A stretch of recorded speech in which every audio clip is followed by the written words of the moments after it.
technologie yeewu TIC ak j'allais dire Dieynaba Seydou Ba mais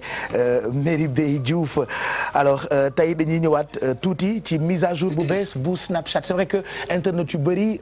ñu ngi posé wu ay questions certains comprennent d'autres ne comprennent pas ñi bëgg nañu mise à jour bu bees bi ñeneen ñu bëgguñu ko ba dégg naa sax ki nga xam ne ni moo créé Snap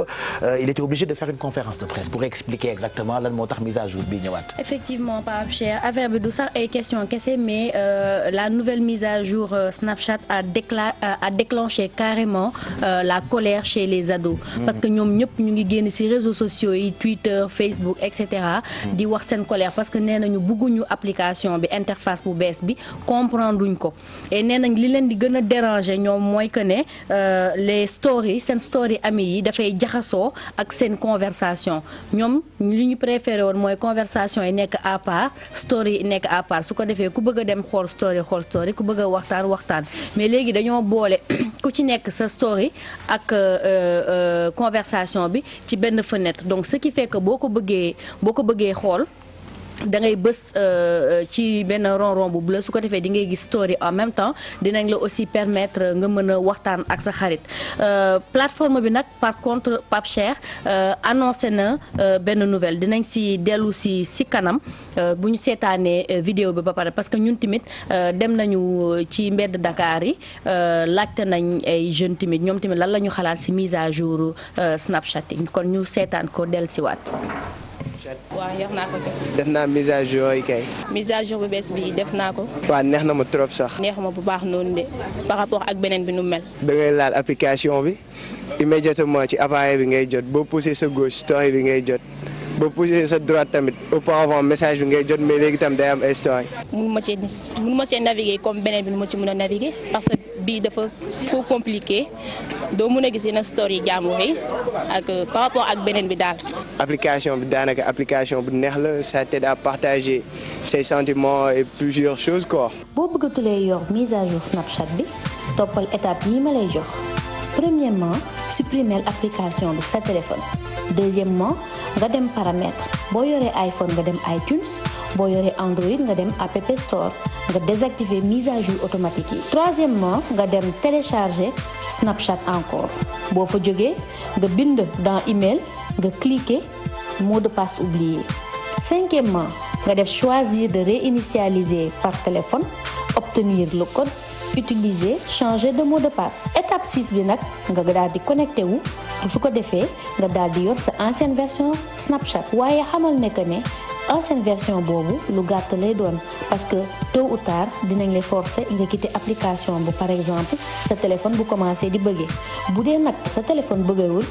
kon alhamdulilah boo defee sa mise à jour Snapchat bu bees bi interface bii ngay jot di nga gis sa tur Bitmoji say trophies ak sa bouton partagé soo bëggee ajouter des amis léegi da nga koy jot directement synchroniser des contacts ak it gis sa story di nga gis aussi ñaata nit ñoo koy gis directement ak sa bouton enregistré di nga gis aussi ci suuf ñu bindal la créer une nouvelle story nga daal di gis say ñetti bouton benn bi ci digg bi pour nga snap beneen bi ci gauche bi pour nga waxtaan ak say xarit wala xool seen story ak beneen bi ci droite bi pour nga xool story populaire yi boo daal di cliquer bouton bu gauche bi di nga mën a gis sa story xarit yépp ak sa liste xarit yépp soo bëggee seetaan seen story lu gën a simple ni nga koy gisee ronron yu bleu yi fa ngay bës boo ko daal di bës di nga gis story yi di nga gis aussi ay bitmoji ci ñenn ñi loolu mooy ñoom defuñu story boo mën a lire léegi nag boo bëggee seetaan story yi comme avant nga xamante ne dafay défilé soo bësee benn ci sa xarit yi nga daal di bàyyi story bi di défilé boo paree da ngay balayer sa loxo story yi daal di eggali di défilé sa xarit yépp ku ci nekk di nga mën a lire story wam bouton bu droite bi nag mooy bouton bi ci mujj foofu ngay amee say story populaire maanaam nit ñu siiw ñi ngay suivre ak nit ñu siiw ñi nekk ci àdduna bi ñëpp bu dee say story dafa populaire yow mën nga nekkee foofu bu dee say story publique la itam mën na nekk foofu kon nag lii lañ leen indiloon tey ci Yeewu TIC voilà je pense que c'est bien expliqué ak Merry Beye Diouf par rapport ak mise à jour bu bees bu Snapchat oui on en parle parce que c'est wax naa ko sànq bokk na ci réseau social bi xale yi gën di utiliser fii ci Sénégal donc yoon la s'il y a des trucs à vous donner on en parle et puis éclaircir pour ngeen gën a mën a comprendre tolluwaayu réseau social boobule di Snapchat. Pape Cheikh comme ni ñu ko wanee ci vidéo bi won nañ leen comment ngeen di soo leen bëggee delluwaat à l'ancienne version Snapchat. wax nañ leen ko jox nañ leen étape yi da ngeen di supprimer application bi désactiver mise à jour yi boo leen nekkee iTunes wala Apple Store. ngeen retélécharger ko mais si kaw loolu il faut ngeen xam leen delluwaat si ancienne version bi ce sera de courte durée parce que borom application bi tudd Evan Spiegel nee na la plateforme du delluwaat comme ni mu meloon donc boo xamal ne boo jëlee Snapchat bi nga delluwaat ko ancienne version sa téléphone day dem di bëgge. oui voilà dafay dal sax ci yeneen application voilà yeneen application soo ko deful mise à jour day boo ko deful mën na toogaat exactement après du sax fonctionner mais nee na il a pris la décision malgré le fait qu'il y ait une pétition avec plus de 1 million de signatures yoo xamante ne dañu bëgg ñu delloowaat ancienne mise kii bi version bi mais moom nee na qu'il ne reviendra pas à l'ancienne d'ailleurs conférence de presse bi nga doon wax boobu il a déclaré il faut que ngeen utiliser produit bi que ngeen jàngal seen xarit yi ni ñuy communiquer pour apprendre à mieux alimenter fil d'actualité bi nee na nag moom plainte yu ñu recevoir da koy jël de manière positive parce que loolu day renforcer seen philosophie bi ñu am tey jii nii ak interface bu bees bi am na ñoo xamante ne nag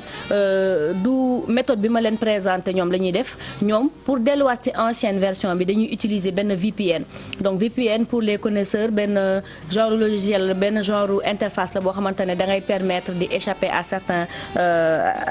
certaines vigilances voilà technologiques et mise à jour donc tey jii nii Pape Cheikh ci côté Snapchat bi loolu laa leen indiloon mais tey suba Pape Cheikh damaa xëy rek daal di gis ay nouveauté tech yoo xamante ne nii c'est des brèves quoi c'est vite fait. ma ne rek naa leen ko baaxee benn yoon rek. Pape Samba bu ñu ko mënee may par benn ma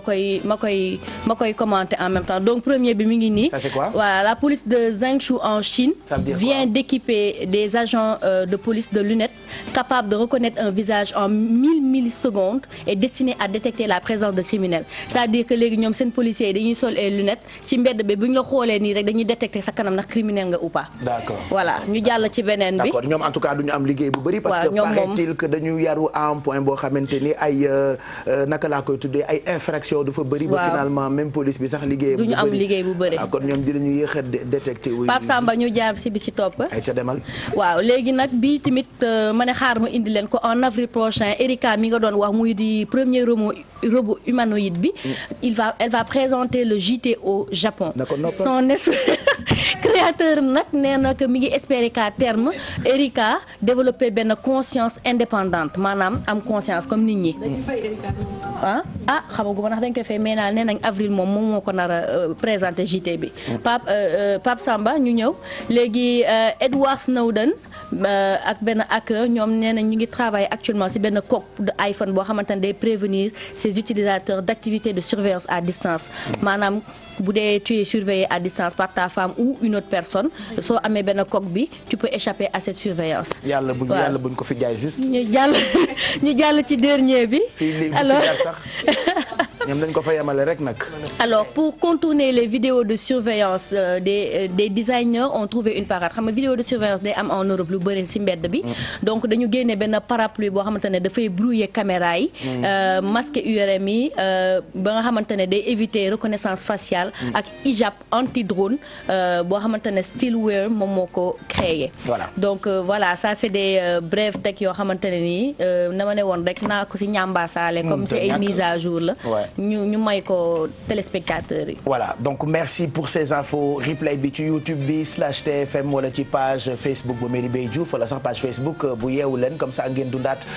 ngeen gën a mën a comprendre mise à jour bu bees bu Snapchat mais en même temps ces petites infos